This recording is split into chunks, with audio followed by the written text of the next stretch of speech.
This is the swoosh, the famous Nike symbol, known worldwide and with various nicknames. However, what almost no one knows is that it is not actually owned by Nike, and the reason for this saves the company billions of dollars and frees it from paying billions in taxes. In this video, you'll understand how Nike managed to maximize its profits and avoid taxes over the years, and how this maneuver is used by other global giants.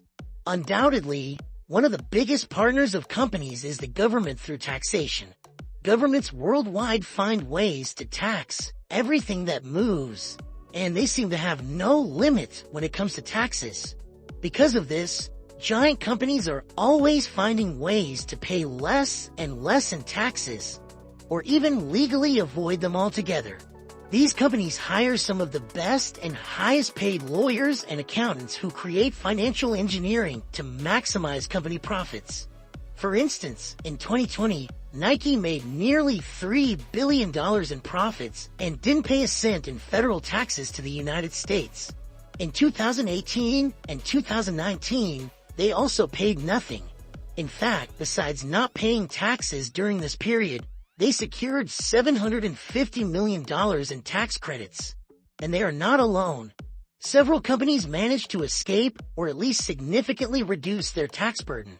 Between 2018 and 2021, Amazon had over $79 billion in revenue and paid $4 billion in federal taxes, a substantial amount. The problem is that they theoretically should have been taxed at 21% of the total, but they only paid 5.1%, all thanks to their knowledge of the law and tax compensation, which also happens in various jurisdictions. Do you think it's fair?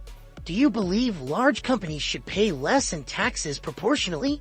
For example, in the United States and some other jurisdictions, investments in research and development can be considered deductible expenses, and often, companies that invest in their own development end up not paying taxes under the justification that the invested amount will be recovered over the years. Similarly, it's not uncommon for companies to prefer borrowing money from banks at low interest rates rather than using their own cash reserves to invest in their operations. The reason is that borrowed money is tax deductible because it's a debt, and the money in their reserves remains available for future needs. Since the company has a debt to pay, they can declare this debt, thereby reducing their taxable profit. An example of the complexity of tax laws occurred in 2020 when the U.S. Senate passed the CARES Act, which gave American companies significant tax relief due to the pandemic. The problem is that the measure was intended to help small and medium-sized businesses, but allowed Nike not only to avoid taxes, but also to claim $109 million in tax credits that year alone. However, internal maneuvering is insufficient for a global business like Nike, so they managed to pocket billions by avoiding U.S. income tax. This is where a small Central American country and a widely used strategy by large corporations and wealthy individuals come in. Offshoring, which means moving money outside the home country and operating it in other locations to avoid exposure to the U.S. tax system. Nike established a strategy to distribute its money across various jurisdictions and countries, including tax havens like Monaco, Luxembourg, and Bermuda. But it doesn't stop there. To avoid tax evasion or outright fraud, Nike created a complex structure involving its logo, the famous swoosh. Although it is their logo, Nike does not own the rights to it, at least on paper. The owner of the logo is actually Nike International Limited, a company based in Bermuda. This company licenses the use of the logo to Nike's operations in the US and Europe. Even the European operations are different because their tax headquarters are in Ireland, where the corporate tax rate is almost half of what it is in the US. Regarding the logo license, Nike's US and European operations had to pay royalties to the company based in Bermuda, meaning they were effectively paying themselves to use their own logo. As a result, they had legal expenses that significantly reduced their profit in the US operations. And with no profit, there were no taxes to be paid. It's estimated that this operation, which continued until 2014, brought more than $6.6 billion in profit to the company's main entity.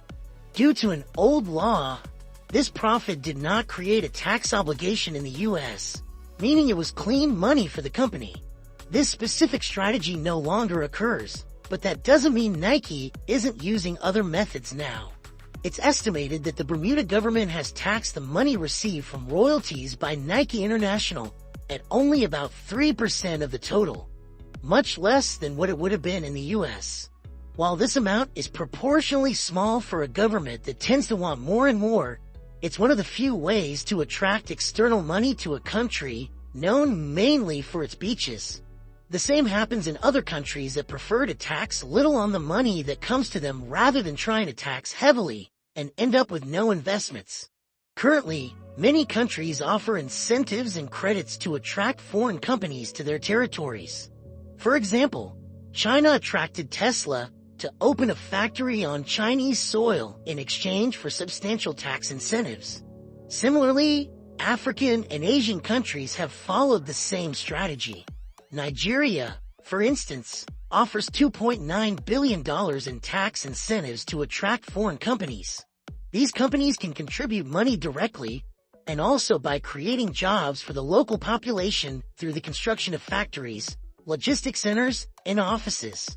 However, this trend of lowering taxes for large corporations is not limited to developing countries.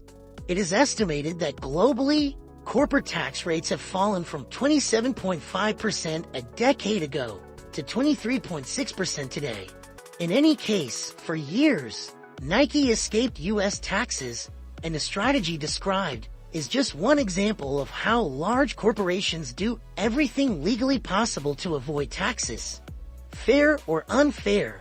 What do you think? Share your thoughts with us in the comments.